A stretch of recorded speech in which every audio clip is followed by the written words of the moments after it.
تو اپنے کاروباروں کو چھوڑ دو، مسجد کی طرف دوڑ جاؤ، دوڑ جاؤ۔ کیونکہ یہ تمہارے حق میں بہتر ہے۔ بالکل ایسے تو جمعے کی بڑی برکتیں ہیں۔ جی اچھا، اس کی برکتیں اتنی افضل رکھیں کہ جمعے کو عید کا دن قرار دیا گیا ہے، بالکل ایسے کیونکہ اس میں بے شمار حکمتیں اللہ تبارک و تعالی نے رکھی ہیں کہ جب جمعے کی رات آتی ہے تو اللہ تعالیٰ جہنم کے تمام دروازوں کو بند کر دیتا ہے اور اس کی آگ کو ٹھنڈا کر دیتا ہے۔ سبحان اللہ، سبحان اس دن جس کی موت ہوتی ہے وہ شہید کا درجہ رکھتا ہے۔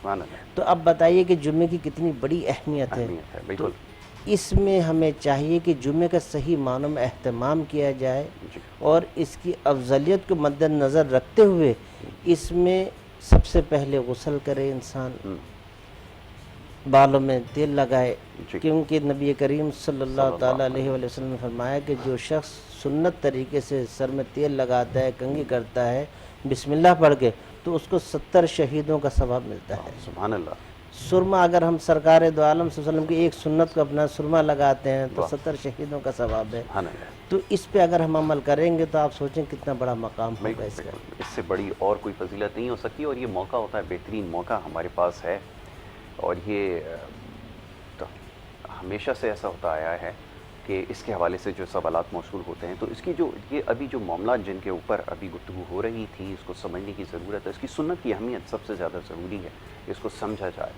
اور جیسے ابھی ثواب کا جو درجہ ہے وہ بھی یہاں پہ فراست علی قادری صاحب نے بیان کیا، تو اس کے اوپر مزید گفتگو آگے کریں گے۔ ذرا مرزا نور محمد صاحب کی طرف آؤں گا۔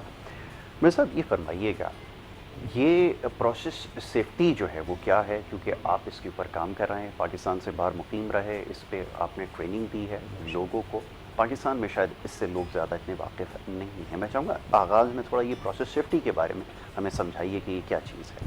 جناب، سب سے پہلے تو بہت بہت شکریہ کہ اس اہم موضوع پہ بات کرنے کا موقع ملا۔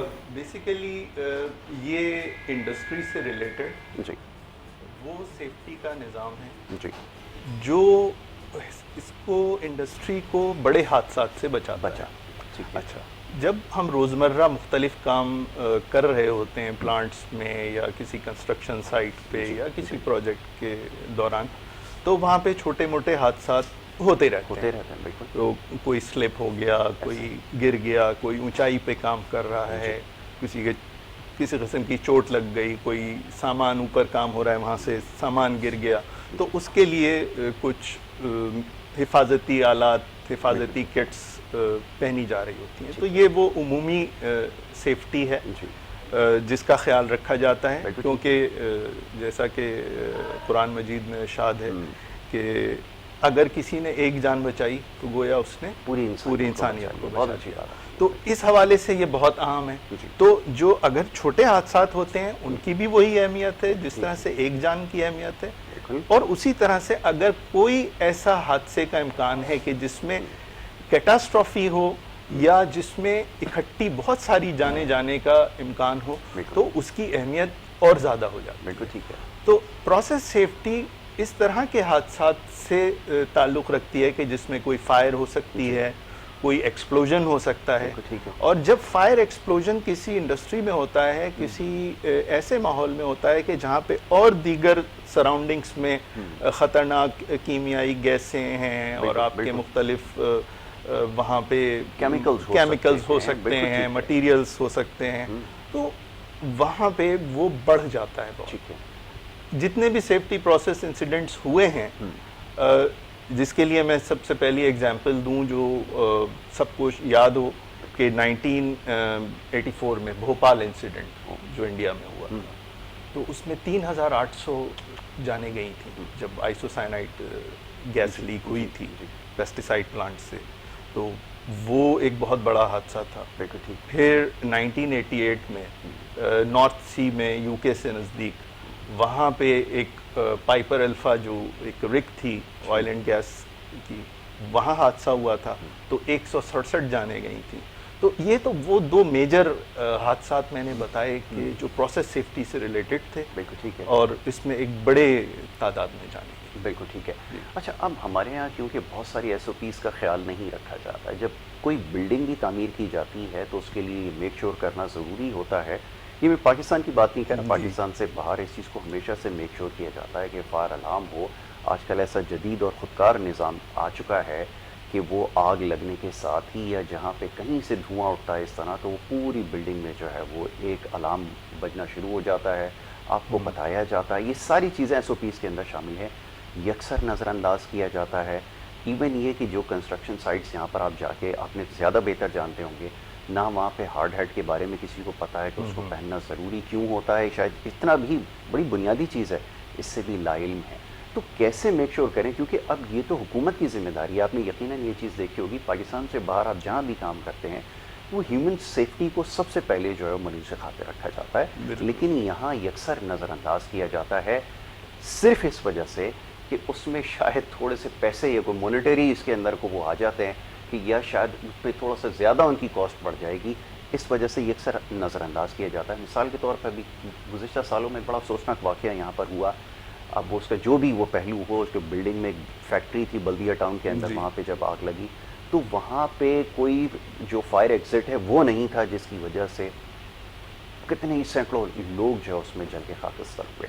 تو یہ ذرا فرمائیے کہ اس کو میک شور کیسے کیا جائے گا، تھوڑا اس کے اوپر گفتگو کیجیے. دیکھیے جس وقت ہم سیفٹی کو اپنی نظر میں رکھتے ہیں تو اس کو فرام ڈیزائن رکھا جاتا ہے.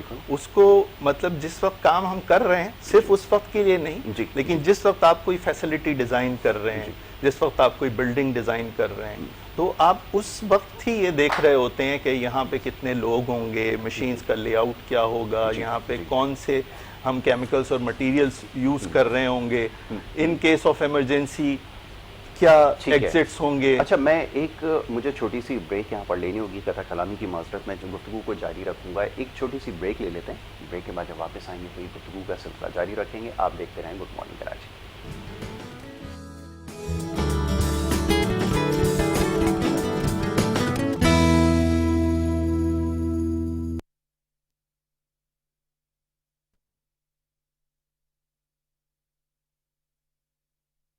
آیا دیکھو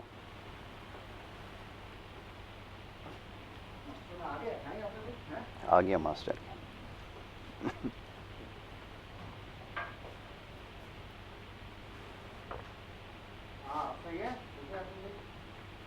دیکھو آیا ہیڈ روم دیں صحیح.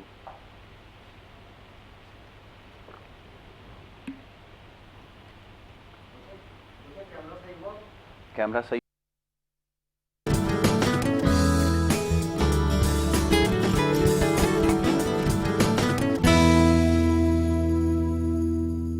پروگرام میں آپ کو ایک دفعہ پھر خوش آمدید کہیں گے. بریک پہ جانے سے پہلے گفتگو جاری تھی، بات ہو رہی تھی کچھ پروسیس سیفٹی کے حوالے سے، اور یوم جمعہ کے حوالے سے بھی پروگرام میں گفتگو ہو رہی ہے. معزز مہمان تشریف فرما ہے مرزا نور محمد صاحب، ان سے ہماری گفتگو ہو رہی تھی پروسیس سیفٹی کے حوالے سے.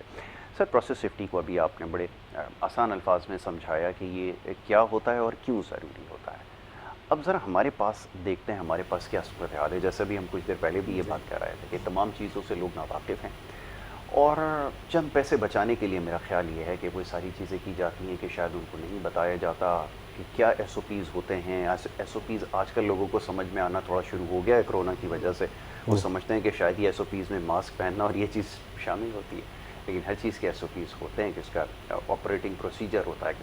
تو وہ آپ کو بتائیں. میں چاہوں گا اس کے حوالے سے ذرا بات کی جائے کہ ہمارے یہاں اس کے اوپر کتنی ضرورت ہے کام کرنے کی، اس پہ گفتگو کی جائے. جی دیکھیے جب بھی ہمیں عمومی سیفٹی کو لے لیں جی یا ہم پروسیس سیفٹی کو لے لیں، جی اس میں سب سے پہلی جو چیز ہوتی ہے، جیسا آپ نے ابھی اس پہ روشنی بھی ڈالی، کہ ہمیں ہیزرڈس کو آئیڈینٹیفائی کرنے یا رسک اسسمنٹ کرنے. بالکل ٹھیک ہے کہ یہاں پہ کیا خطرات ہو سکتے ہیں، ٹھیک ہے. پھر ان خطرات سے کیسے نمٹا جائے گا، اس کی کیا میٹیگیشنز کی جائیں گی، وہ میٹیگیشن میجرز جو ہیں وہ لیے جاتے ہیں. ٹھیک ہے. کچھ ٹیمپرری نیچر کے ہوتے ہیں، کچھ پرماننٹ نیچر کے ہوتے ہیں، تاکہ ہم اس کو سرے سے ہی اس خطرے کو ایلیمینیٹ کر دیں، وہاں سے ہٹا دیں. اور اگر وہ ممکن نہیں ہے تو سیفٹی میں کانسیپٹ ہوتا ہے الارم کا. ایز لو ایز ریزنیبلی پریکٹیکیبل. بالکل ٹھیک تو ہے. جتنا پریکٹیکیبل ہوتا ہے اس حد تک اس کو نیچے لے کے جاتے ہیں ٹھیک ہے. خطرے کو, لیکن یہ کہ اس کے بعد بھی پریکاشنری میجرز ضروری ہیں, وہ چاہیے ہوتے ہیں, جی. اور ان کو کرنے کے بعد, عمل میں لانے کے بعد اس کام کو انجام دیا جاتا ہے. ٹھیک ہے. اچھا, جو عموماً ہم سیفٹی کٹس کی بات کرتے ہیں, جیسے ہارڈ ہیٹ ہو گیا, یا سیفٹی گاگلز ہو گئے, یا سیفٹی سوٹ ہو گیا, یا سیفٹی شوز ہو گئے, جی. یہ وہ چیزیں ہوتی ہیں جس کو ہم سیفٹی کی زبان میں لاسٹ لائن آف ڈیفنس کہتے ہیں. ٹھیک ہے. یعنی یہ اس وقت انسان تک خطرہ بالکل پہنچنے والا ہوتا ہے, تو وہ اس کو اس وقت بچاتے ہیں. ٹھیک ہے. جبکہ ہماری ضرورت اس بات کی ہوتی ہے کہ جیسا میں پہلے بھی کہہ رہا تھا کہ ہم ڈیزائن سے ہی سیفٹی کو دیکھتے ہیں کہ سیف ڈیزائن ہونا چاہیے. پھر جو نظام جس کے تحت ہم اس فیسلٹی کو مینیج کر رہے ہیں, اس نظام کے اندر یہ اس بات کا پورا بندوبست ہونا چاہیے کہ کس طرح سے اس کو سیف رکھا جائے گا. پھر اس کی امپلیمنٹیشن پہ بہت زیادہ توجہ ہونی چاہیے کہ ہم نے ایک چیز لکھ تو دی اپنے ایس او پیز میں, کیا اس پر عمل درآمد ہو بھی رہا ہے یا نہیں. تو اس کے لیے مانیٹرنگ ہے, ایویلیویشن ہے, ڈفرینٹ آڈٹس ہیں, تو یہ چیزوں کو دیکھا جاتا ہے. اچھا, اب اس میں ایک اہم رول جیسے آپ نے کہا تھا کہ گورنمنٹ کا آ جاتا ہے. ٹھیک ہے. تو گورنمنٹ کے حوالے سے جو ایس او پیز ہے یا سیفٹی ایکٹ ہے, ابھی سندھ گورنمنٹ نے لاسٹ 2018 میں غالباً اگر مجھے صحیح یاد ہے تو سندھ سیفٹی ایکٹ جو ہے وہ آیا ہے. اب ضرورت اس بات کی ہے کہ اس کو صحیح طریقے سے انڈسٹری کے اوپر امپلیمنٹ کیا جائے. ٹھیک ہے. انوائرمنٹل پروٹیکشن ایجنسی ہے سندھ کی, سیپا, وہ بھی اپنے کام کر رہے ہیں, ان کے پاس بھی ایک مینڈیٹ ہے. وہ بھی بہت حد تک سیفٹی سے ریلیٹڈ ہے, کیونکہ اگر کوئی انوائرمنٹل پروٹیکشن اور لیکیج پروٹیکشن کی وہ بات کر رہے ہیں تو ہو سکتا ہے کوئی اس میں کوئی ایسی ہیزرڈس یا فلیمیبل گیس بھی ہو جس کے لیکیج کی پروٹیکشن کی وہ بات کر رہے ہیں, جو آگے بڑھ کے انوائرمنٹل سے ہٹ کر حادثہ بن جائے, پروسیس سیفٹی انسیڈنٹ بن جائے. تو ضرورت اس بات کی ہے کہ جو بھی قوانین ہمارے یہاں اس کے لیے بن گئے ہیں یا مزید قوانین بننے کی ضرورت ہے, اس کی امپلیمنٹیشن پہ بہت توجہ. بالکل ٹھیک ہے. تھوڑا سا ہوم ورک کی ضرورت ہے. آپ کی بات سے مجھے یاد آیا, ایک جاپان کے اندر فوکوشیما ایک پاور پلانٹ تھا, وہ نیوکلیئر پلانٹ تھا. جب وہاں پر یہ ایک سونامی آیا تو اس کے بعد وہاں پر جو ہے وہ خطرات بڑھ گئے تھے. پھر وہاں سے لوگوں کو سیفلی ایگزٹ کرنا اور یہ ساری چیزیں, اور وہاں پہ جب وہ ہوا تھا تو ریڈیشن کیونکہ بہت زیادہ ہوتی ہے, اس کے خارج ہونے کے امکانات بہت بڑھ گئے تھے. تو وہاں پہ کیونکہ پہلے سے ایک نظام موجود تھا تو اس کو انہوں نے سیف کیا, سیکیور کیا. یہ بڑا ضروری تھا. تو میں سوچتا ہوں کہ اگر خدا نہ کرے اس طرح کی سچویشن اگر اس طرح ہوتی تو ہمارے پاس تو بڑی بیسک چیزیں مسنگ ہیں, تو ہم کیا کرتے ہیں. اچھا, میں اس کے اوپر ابھی آپ سے گفتگو کرتا ہوں مزید.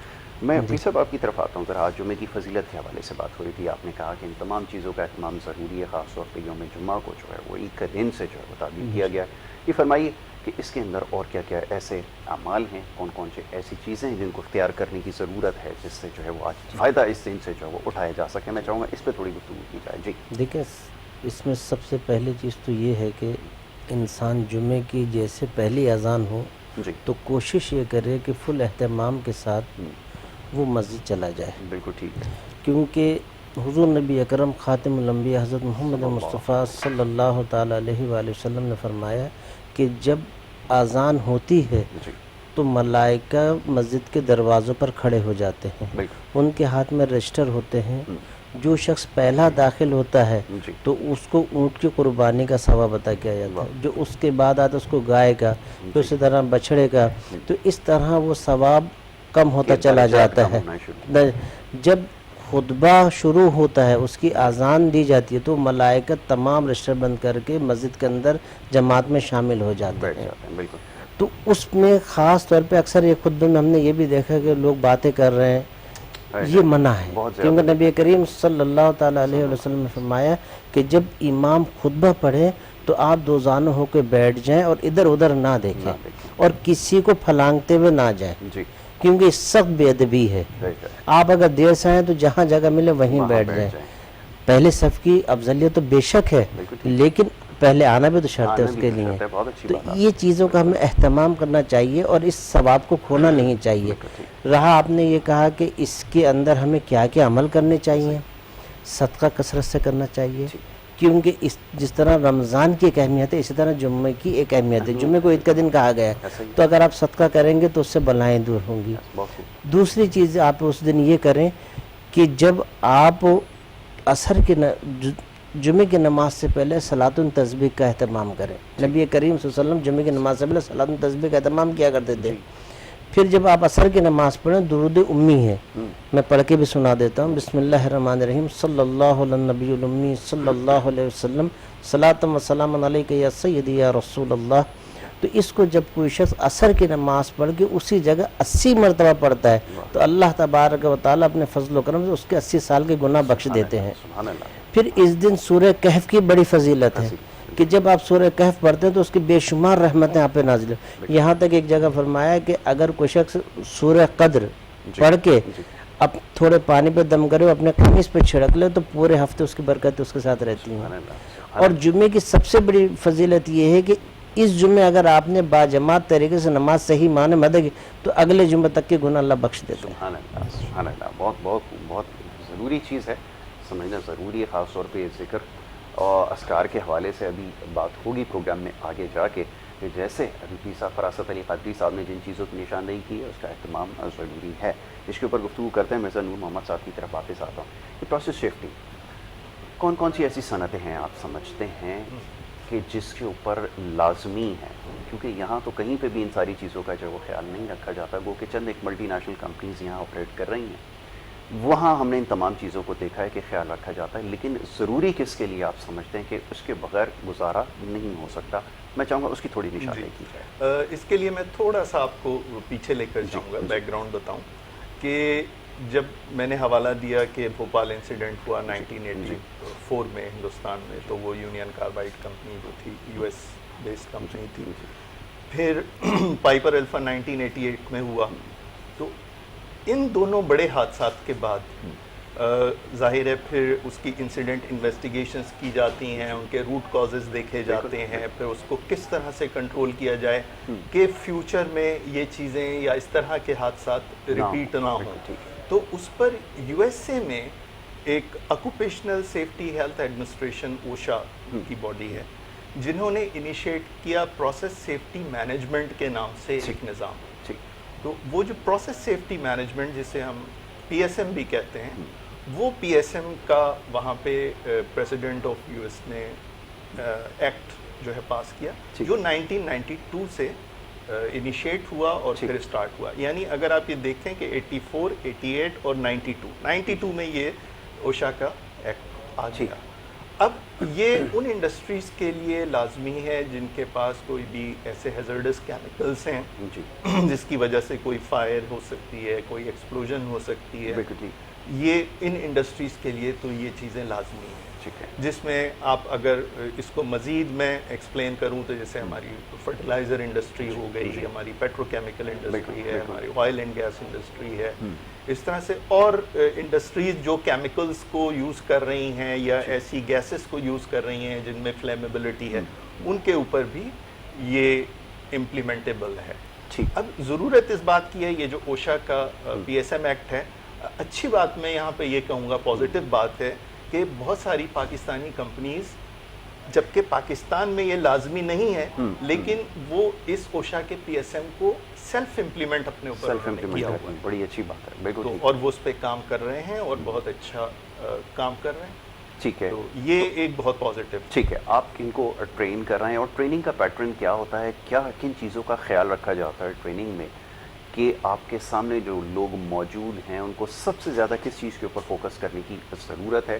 تمام ہی انڈسٹریز کے لیے شامل ہوتی ہے. اب یقیناً آپ کا جو ٹریننگ کا پیٹرن ہوگا وہ ہر طرح کی انڈسٹری کے لیے ہوگا, ہر طرح کی فیکٹری اور اس کے لیے ہوگا. میں چاہوں گا ٹریننگ پیٹرن کے حوالے سے تھوڑا ہمیں سمجھائیں. اچھا, یہاں پہ بہت اچھا آپ کا سوال ہے جس میں ضروری یہ بات کرنے کی ہے کہ اوشا نے جو اپنا نظام دیا اس میں انہوں نے 14 ایلیمنٹس بتائے ہیں کہ وہ کون کون سے اہم ایلیمنٹس ہیں جو آپ کو اپنے سسٹم میں داخل کرنے ہیں, شامل کرنے ہیں, جس کے ذریعے سے آپ یہ انشور کر سکتے ہیں کہ آپ کا پلانٹ سیف ہے. اچھا, وہ ایک گائیڈ لائن کی حد تک ہوتے ہیں جو ایک جنرل گائیڈ لائن ہوتی ہے.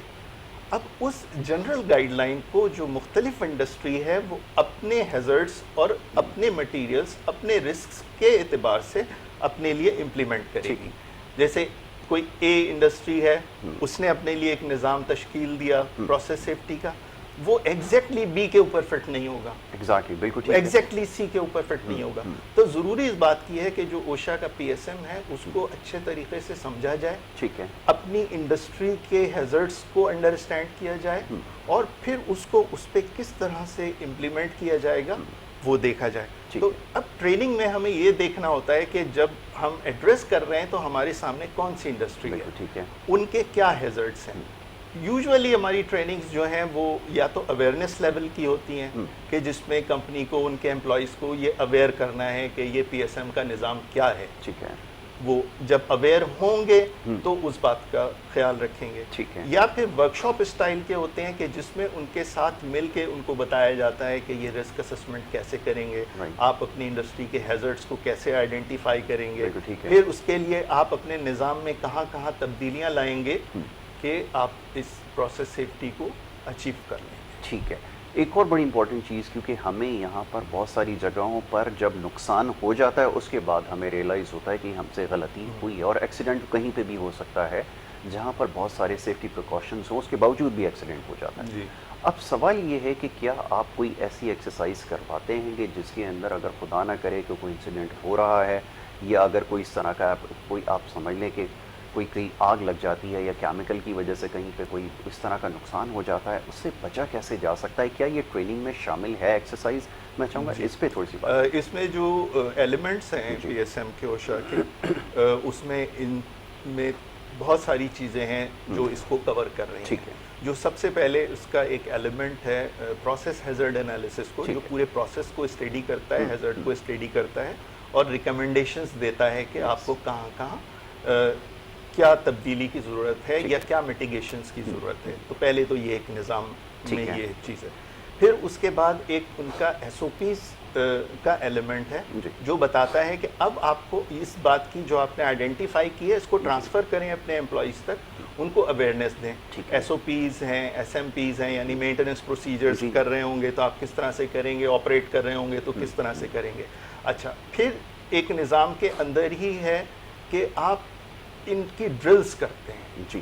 آپ ان سیفٹی کی ڈرلز کرتے ہیں تاکہ آپ یہ دیکھ سکیں کہ کوئی سینیریو آپ نے لے لیا اور اس سینیریو کو کریٹ کر کے آپ نے ایمرجنسی سائرن, ایمرجنسی الارم کیا, اور لوگ جو ہیں اپنے جو بھی ان کو ایس او پیز بتائے گئے ہیں کہ in case of siren, in case of emergency آپ کو کیا کرنا ہے, وہ سب اس طرح سے ایکٹیویٹ ہو جاتا ہے پورا نظام. ایمبولینس اپنی جگہ سے چلے گی, جو ایمرجنسی ریسپانس ٹیم ہے وہ اپنی جگہ سے چلے گی, جو سائٹ بتائی گئی ہے وہ وہاں پہنچیں گے, جو لوگ اپنے اندر آفیسز میں بیٹھے ہوئے ہیں ان کو جو بتایا گیا ہے کہ ٹائپ آف سائرن کو سن کے آپ کو کس سیف اسمبلی پوائنٹ پہ جمع ہونا ہے, وہ سب جمع ہو جائیں گے وہاں پہ. پھر ان کا ہیڈ کاؤنٹ ہوگا اور دیکھا جائے گا کہ تمام لوگ وہاں پہ پہنچے ہیں یا نہیں پہنچے. جو انسیڈنٹ کمانڈر ہوتا ہے وہ اس کو انشور کرتا ہے. پھر پلانٹ میں مختلف اسکیٹرڈ جگہوں پہ لوگ ہوتے ہیں, پھر وہ کمیونیکیٹ کرتے ہیں سب سے رابطہ. تو ہیڈ کاؤنٹ اس میں بہت امپورٹنٹ ہوتا ہے, اور جو ڈمی وکٹم کریٹ کیا ہوتا ہے یا کوئی ڈمی فائر ہوتی ہے وہ اس کو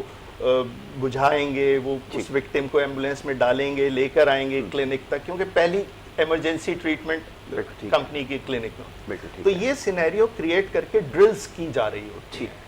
تو ان ڈرلز کے ذریعے سے اپنی ریڈینس کو دیکھا جاتا ہے کہ ہم کتنے تیار ہیں, ٹھیک ہے, اور ہم کسی حادثے کی صورت میں پھر اس میں کریٹک بھی ہوتا ہے. ایک آبزرور ہوتا ہے جو اس پورے سسٹم کو, اس ڈرل کو دیکھ رہا ہوتا ہے, اور after the end of drill وہ کہتا ہے کہ اتنا ہمارا ریسپانس ٹائم ہونا چاہیے تھا, اس میں تھوڑی سی کمی ہے. بالکل ٹھیک ہے, تو بڑی زبردست چیز ہے جی.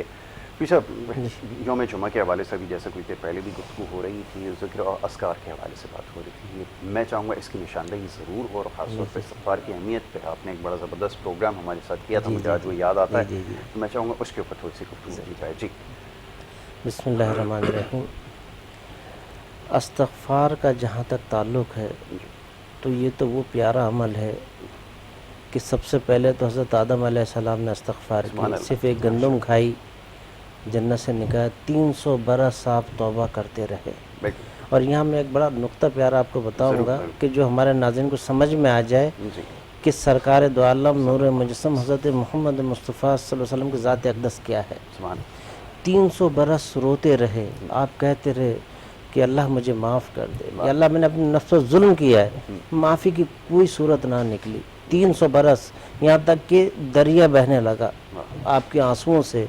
300 برس بعد خیال آیا کہ میں نے جنت میں یا اللہ تیرے نام کے ساتھ ایک نام دیکھا تھا، اس نام کے صدقے میں مجھے بخش دے.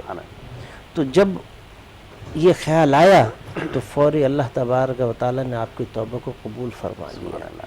پتہ چلا توبہ کے لیے شرط یہ ہے کہ عشق محمدی صلی اللہ علیہ وسلم ہونا شرط ہے. جب آپ، اور حدیث مبارکہ بھی ہے، نبی کریم صلی اللہ تعالیٰ علیہ وسلم نے خود ارشاد فرمایا کہ جب اپنے نفس پر ظلم کر لو تو میرے محبوب کی بارگاہ میں آ جاؤ. جب تم میرے محبوب کی بارگاہ میں آؤ گے تو مجھے تواب الرحیم پاؤ گے. جب وہ تمہاری سفارش کریں گے، ایک صحابی تھے، انہوں نے اپنے ہاتھوں سے 70 لڑکیوں کو زندہ درگور کیا تھا. جب اپنی بچی کو درگور کرنے جا رہے تھے تو وہ بچی آپ کے ماتھے سے مٹی ہٹا رہی تھی راستے میں، کہتا بجن کہیں آپ کو تکلیف نہ ہو، اپنا دوپٹہ ڈھانک دیا ہے. اس لڑکیوں کو بھی انہوں نے زندہ درگور کر دیا. جب سرکار دو عالم صلی اللہ تعالیٰ علیہ وآلہ وسلم کی خدمت میں حاضر ہوا کہ رسول اللہ مجھ سے ایسا گناہ گار کوئی نہیں ہے، کیا آپ کے رب مجھے بخش دے گا؟ میں تو اتنا ظالم ہوں، کوئی گنجائش ہے دین میں میرے لیے؟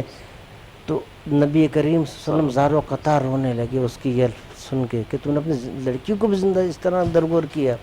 تو اس پر جبریل امین تشریف لائے کہ اللہ کے نبی صلی اللہ علیہ وسلم، اللہ تعالیٰ آپ کو سلام عرض کرتا ہے اور آپ اس شخص سے کہہ دیں اے صحابی، تو نے بے شک اگر 70,000 لڑکیوں کو بھی زندہ درگور کیا ہوتا ہے، چونکہ تو میرے محبوب کی بارگاہ میں آ گیا ہے، اگر میرا محبوب تیری سفارش کر دے گا تو مجھے تواب الرحیم پائے گا. تو بات یہ ہے کہ جب انسان توبہ سچے دل سے کرتا ہے، حضور نبی اکرم صلی اللہ علیہ وسلم کو وسیلہ بناتا ہے تو اور آپ اس کی سفارش کرتے ہیں تو توبہ قبول ہو جاتی ہے. قبولیت کا شرف اس کو حاصل. اور اس کا ایک آسان طریقہ یہ ہے کہ جب آپ توبہ کریں سب سے پہلے 2 رکعت نماز نفل پڑھیں، بالکل ٹھیک ہے، پھر رب کی حمد و ثنا بیان کریں، اور پھر اس کے بعد نبی کریم صلی اللہ علیہ وسلم پر درود و سلام پڑھیں، اور پھر رب سرکار دو عالم صلی اللہ علیہ وسلم کے وسیلے سے، جلیلہ سے، اہل بیت کے وسیلے سے پھر اپنے لیے دعا کریں، تو پھر اللہ تعالیٰ اس توبہ کو رد نہیں کرتا. کیا جا سکتا. بہت بہت خوبصورت بات ہے. اس کو قبولیت کا شرف جو ہے وہ ضرور حاصل ہوگا اور طریقہ اس کا جو ہے وہ بیان کر دیا گیا. اچھا، آج کے دن کے حوالے سے جیسا بھی گفتگو ہو رہی ہے تو آپ نے صدقات کا ذکر کیا. وہ صدقات کا خیال آتے ہی عموماً سوال یہ ہوتا ہے کہ جناب شاید کوئی بکرا ذبح کرنا شاید صدقے کا نام ہے. اس میں بڑی کنفیوژن پائی جاتی ہے. اس کے حوالے سے رمضان مبارک میں بڑے سوالات موصول ہو رہے تھے.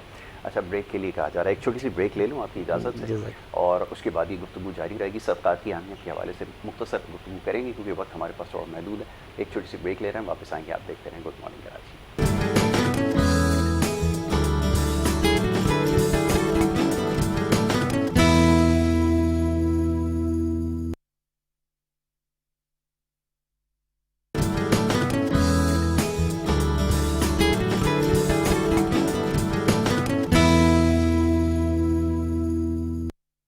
میں آپ کو ایک دفعہ پھر خوش آمدید کہیں گے. بریک پہ جانے سے پہلے گفتگو جاری تھی، بات ہو رہی تھی یوم جمعہ کے حوالے سے، اور پروسیس سیفٹی آج کا موضوع ہے جس کے اوپر ہم نے مختصراً ابھی گفتگو کی ہے. یہ بڑا اہم سبجیکٹ ہے، اس کے اوپر ڈیٹیل ہماری ڈسکشن ہوگی. آج معزز مہمان ہمارے ساتھ یہاں پہ تشریف فرمائے ہیں جناب مرزا نور محمد صاحب، ان سے ہماری گفتگو ہو رہی تھی، اور ساتھ ساتھ پیر فراست علی قادری صاحب تشریف فرمائے ہمارے بزرگ، اور ان سے ہم اب بات کر رہے تھے کچھ یوم جمعہ کے حوالے سے، صدقات کے حوالے سے. سوال میں نے آپ کی خدمت میں رکھا تھا، وہ تاثر یہ ملتا ہے اکثر صدقات کا جب ذکر آتا ہے تو لوگ یہ سمجھتے ہیں کہ شاید آج کے دن کوئی باقاعدہ کوئی جانور ذبح کرنے کا زیادہ ثواب ہے.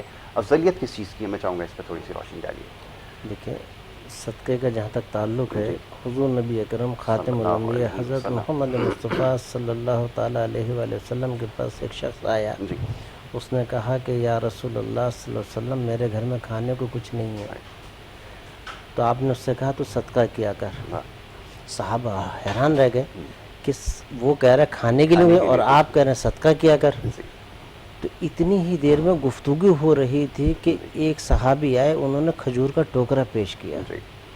نبی اکرم صلی اللہ تعالیٰ علیہ وسلم نے وہ ٹوکرا لیا اور کہا ان صحابی کو دے دو.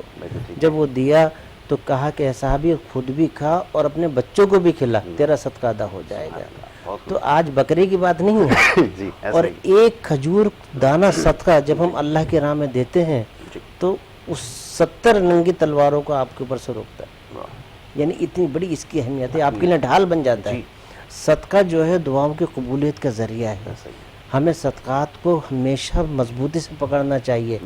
مولا علی کرم اللہ تعالیٰ وجہ الکریم سے کسی نے پوچھا, آپ نے کہا کہ مجھے ہر صبح ایک نئی خوشی ملتی ہے, تو کہا اس کا راز کیا ہے؟ کہا علی جب صبح سب سے پہلے اٹھتے ہیں تو پہلا کام میرا تو میں صدقہ کرتا ہوں. تو یہ صدقہ بہت بڑی چیز ہے, یہ بکروں کی محتاج نہیں ہے, یہ آپ کی نیتوں کا محتاج ہے. آپ خلوص نیت سے کسی کو 10 روپے بھی دیں گے نا اگر اس دور کے حساب سے, تو وہ بھی اللہ کی بارگاہ میں اور قبولیت کا درجہ وہ کروڑوں سے بہتر ہے. بہت اچھی بات ہے. یہ بڑی ضروری بات تھی جو ابھی آخر میں جس کے اوپر ابھی روشنی ڈالی گئی ہے, سمجھنے کی ضرورت ہے. صدقات کے حوالے سے بہت زیادہ زور دیا جاتا ہے. اس کی اہمیت کے اوپر تو بڑے پروگرامز جو ہیں وہ ہم کر چکے ہیں. انشاءاللہ آگے کی نشست رکھیں گے, تفصیلاً اس کے اوپر گفتگو کریں گے کہ اس کی اہمیت ہے کیا, کتنا ضروری ہے. جو ہمارے اوپر جو آفات اب آ رہی ہیں, نازل کی جا رہی ہیں, یہ ہمارے اپنے اعمال کا آپ سمجھ لیں کہ نتیجہ ہے, جس کی وجہ سے یہ سب ہمارے ساتھ ہو رہا ہے. اس کو کیسے دور رکھا جا سکتا ہے, محفوظ کیسے رہا جا سکتا ہے, اس کے اوپر گفتگو کریں گے. مرزا صاحب یہ فرمائیے گا کہ جیسے ابھی پروسیس سیفٹی کے حوالے سے بات ہو رہی تھی, یقیناً آگہی اس کے لیے ضروری ہے. آگہی کے لیے اور کیا کیا جا رہا ہے؟ اور ایک سوال جو عموماً پوچھا جاتا ہے, ہمیں کوئی بھی چیز میں کوئی فیکٹری لگاتا ہوں یا اگر کوئی میں اپنا کام سٹارٹ کرتا ہوں, پہلے حکومت کے پاس جاتا ہوں, NOC لیتا ہوں اور اس کے بعد پھر وہ اپنا کام شروع کرتا ہوں. پروسیس سیفٹی کے حوالے سے کیا کوئی ایسے قوانین ہیں کہ ہم حکومت کے پاس جائیں اور وہ پہلے اس چیز کو دیکھیں, جانچیں کہ یہاں پر یہ ساری چیزوں کا خیال رکھا جاتا ہے, اس کے بعد NOC دیں؟ کیونکہ پاکستان میں جو کام کرنے کا طریقہ کار ہے وہ آپ کو پتہ ہے, آسان الفاظ میں کو پیسے دے کے سارے کام جو ہے وہ ہو سکتے ہیں. اس کو یکسر نظر انداز کیا جاتا ہے. میک شور کیسے کیا جائے کہ ان تمام چیزوں کا خیال رکھا جائے, کوئی پراپر ٹریننگ ہو یا حکومت آپ کو بھیجے کہ آپ جا کے مرزا صاحب وہاں پہ لوگوں کو پہلے ٹرین کریں, اس چیز کو میک شور کریں کہ ان تمام چیزوں کا خیال رکھا جائے گا, پھر NOC دی جائے گی. یہ تمام چیزوں پہ میں چاہوں گا مختصر. دیکھیں اس میں یہ ہے کہ جو جنرل سیفٹی ہے, جسے ہم عمومی سیفٹی کہہ رہے تھے, اس کے حوالے سے تو ایکٹ موجود ہے. ٹھیک ہے, اچھا. اور جو پروسیس سیفٹی مینجمنٹ کے قوانین ہیں جو US میں امپلیمنٹ ہیں, اس میں کی کچھ چیزیں ہیں جو کامن ہیں ہماری جنرل سیفٹی کے ساتھ. ٹھیک ہے. تو کچھ جو کامن ایلیمنٹس ہیں وہ تو ہمارے یہاں کور ہو رہے ہیں, لیکن پروسیس سیفٹی کا کوئی ایسا کمپلیٹ قانون نہیں ہے اس سے ریلیٹڈ جو یہاں پہ. تو اس لیجسلیشن کی یا پروسیس سیفٹی مینجمنٹ کے قوانین کی ایک لیجسلیٹو ریکوائرمنٹ ہے کہ جس کو بنایا جائے, لازمی قرار دیا جائے. اور جیسا میں نے پہلے کہا تھا کہ کچھ کمپنیز جو ہیں اس کو انہوں نے سیلف امپلیمنٹ کیا ہے اور اس کے فوائد بھی وہ اٹھا رہی ہیں. تو اس حوالے سے یہ کہ سب سے پہلی جو ہے وہ لیجسلیٹو ریکوائرمنٹ ہے. جب قانون ہوگا اس کے بعد پھر اویئرنیس ہوگی, اویئرنیس کے بعد ٹریننگز لوگوں کی, اور پھر ان کو اس بارے میں آگہی دی جانا اور اس پہ امپلیمنٹ کرنا, پھر امپلیمنٹیشنز کے آڈٹ کرنا, یہ سارا نظام جو ہے. اچھا, ایک چیز اور یہ ہے کہ اس میں ہمیں یہ بتانا ہے کہ یہ موجودہ نظام جو سیفٹی کا ہے, اس کے ساتھ جو کامنالٹیز ہیں, ان کامنالٹیز کی وجہ سے پروسیس سیفٹی کو امپلیمنٹ کرنا آسان ہے, بہت زیادہ مشکل نہیں ہے. مطلب یہ کوئی ایک بالکل نئی چیز نہیں ہے کہ جس کے لیے آپ کو بہت زیادہ نالج, بہت زیادہ ریسورسز, بہت زیادہ پیسہ لگانا ہوگا. بس آپ کو ایک اپنا تھاٹ پروسیس اور اپنا ایک جو نظریہ ہے چیزوں کو دیکھنے کا, اس کو پروسیس سیفٹی کے حوالے سے دیکھیں. ٹھیک ہے, چلیں. اچھا, اب لاسٹلی میسج کیا دیں گے جو لوگ پروگرام دیکھ رہے ہیں؟ اب ہمیں اس کے اوپر مزید کام کرنے کی ضرورت ہے. اب لوگوں کو شاید ایسے جو سیفٹی اویئرنیس ہے, یہاں تو اصل میں روڈ سیفٹی کی بات کریں تو لوگ شاید اتنے زیادہ اس سے اویئر نہیں ہیں. پروسیس سیفٹی کے حوالے سے میں چاہوں گا ایک میسج ضرور دینا چاہیے, اور پھر انشاءاللہ اس کے اوپر اویئرنیس پروگرام ہوتے رہیں گے. آپ اس حوالے سے کیا کام کریں, ذرا یہ بھی ذرا فرمائیے گا. جی صحیح. دیکھیں, اس کی جو مزید اویئرنیس کے لیے میں ایک ویب سائٹ ریکمینڈ کروں گا, کیونکہ ہمارے آڈینس میں ٹیکنیکل لوگ بھی ہوں گے, انڈسٹری کے لوگ بھی ہوں گے, اور گھر میں بیٹھے ہوئے ہمارے دیگر بہن بھائی بھی ہوں گے. تو اگر ایک US کی سائٹ ہے CSB.com, ٹھیک ہے, کیمیکل سیفٹی بورڈ کے نام سے ہے وہ, کیمیکل سیفٹی بورڈ CSB.com. اس پر بہت ساری ویڈیوز ہیں جو ڈفرینٹ پروسیس سیفٹی کے حادثات سے ریلیٹڈ ہیں. اچھا, اس میں جو ایک اور بہت اہم چیز ہے, ابھی تو ہم بات کر رہے ہیں انڈسٹری کے حوالے سے, بعض دفعہ اور بعض جگہ ہم نے یہ دیکھا ہے کہ انڈسٹری جو ہے وہ پھیلی ہے یا شہر پھیلے ہیں اور انڈسٹری اور کمیونٹی بعض جگہوں پہ بہت قریب آ گئی ہے. تو ہمیں صرف انڈسٹری کے حوالے سے بھی دیکھنا ہے سیفٹی کو, پروسیس سیفٹی کو, اور اس حوالے سے بھی دیکھنا ہے کہ اس سے کمیونٹی کتنی دور ہے, کمیونٹی کتنی افیکٹ ہو سکتی ہے. خدا نخواستہ کوئی بڑا ایکسپلوژن, بڑا لیکیج, بڑا حادثہ ہوتا ہے تو اس کی سراؤنڈنگز میں ریزیڈینشل لوگ کتنی دور ہیں. اچھا, پھر جو ہمارے ایمرجنسی ریسپانس ٹیمز ہیں جس میں ہمارے فائر ERT ٹیمز, جو ہمارے مختلف ادارے ہیں, ہمارے سول ڈیفنس ہے, ان کو اس کی کتنی آگہی ہے. تو ہمیں اس کو صرف انڈسٹری کی حد تک محدود نہیں رکھنا ہے, ہمیں اس کو کمیونٹی تک لے کے جانا ہے, ہمیں اس کو ان اداروں تک لے کر جانا ہے کہ جو کسی حادثے کی صورت میں ہمیں ایمرجنسی سروسز پرووائڈ کریں. وہ ایمبولینس کے ڈرائیورز ہیں, ان کو اس بات کی آگہی ہونا چاہیے کہ یہ کون سی انڈسٹری ہے اور یہاں پہ کس طرح کے حادثات ہو سکتے ہیں, اور اس پیشنٹس کو یا اس وکٹم کو انہیں کس طرح سے ہینڈل کرنا ہوتا ہے. یہاں پہ اس آگہی کے لیے میں ایک بہت عام فہم سی ایگزامپل دیتا ہوں کہ اگر کسی انڈسٹری میں کوئی وکٹم ہائیڈروجن سلفائڈ گیس سے افیکٹ ہوا ہے, H2S سے, اور آپ کو نہیں معلوم کہ وہ H2S سے افیکٹ ہوا ہے اور آپ اس کو پانی سے ٹریٹ کر دیں, تو یہ سمپل کیمیکل فارمولا ہے, H2S کو H2A کے ساتھ ملائیں گے تو وہ H2SO4 ایسڈ بن جائے گا. تو وہ اس کے لیے اور نقصان دہ چیز ہو جاتی ہے. تو ہمارے جو بھی ایمرجنسی, ایون ہاسپٹلس تک آپ اس کو ایکسٹینڈ کر سکتے ہیں کہ جس وقت وکٹم جا رہا ہے تو وہاں پہ جو ان کو ایمرجنسی ٹریٹ کرنے والے پیرامیڈیکل اسٹاف ہے یا ڈاکٹرس ہیں, ان کی اویئرنیس بھی ہونا چاہیے کہ ہماری سراؤنڈنگ میں کون سی انڈسٹریز ہیں, ان کے کیا ہیزرڈس ہیں, ان کے کیا خطرات ہیں, ہمارے پاس کسی ایمرجنسی کی صورت میں کوئی وکٹم آ سکتا ہے تو وہ کن کیمیکلز سے افیکٹ ہو کر آیا ہے. ٹھیک ہے, تو یہ آگاہی اس حد تک ٹھیک ہے. تو اس کے اوپر انشاءاللہ ایک اور نشست ضرور رکھیں گے جس میں اس کے اوپر مزید بات کریں گے کہ کس طرح, جیسا بھی کمیونٹی کی بات ہوئی ہے, یہ بڑی امپورٹنٹ چیز ہے کہ اس کے اوپر تو پھر سب کو اویئر ہونا ضروری ہوگا. سب کی یہ ایکول رسپانسبلٹی ہے, صرف کسی فیکٹری یا کسی ایریا میں کام کرنے والوں کی نہیں ہے, سب کو اس بارے میں پتہ ہونا چاہیے. اور جیسا بھی ایک بڑی امپورٹنٹ چیز ہے کیمیکل فارمولیشن کا یہاں پہ تذکرہ ہوا ہے کہ ہمارے عموماً یہی ہوتا ہے کہ جیسے جو آگ یا جھلسنے کا جو پیشنٹ ہے پانی اس کے اوپر ڈال دیا جاتا ہے. ان ساری چیزوں کا ہم نے جو وہ خیال رکھنا ہے. پھر صاحب آپ کی طرف میں آؤں گا, اور جیسے یوم جمعہ کے حوالے سے بھی آپ بات ہو رہی تھی, چند چیزوں کا آپ نے یہاں پہ نشاندہی کی ہے.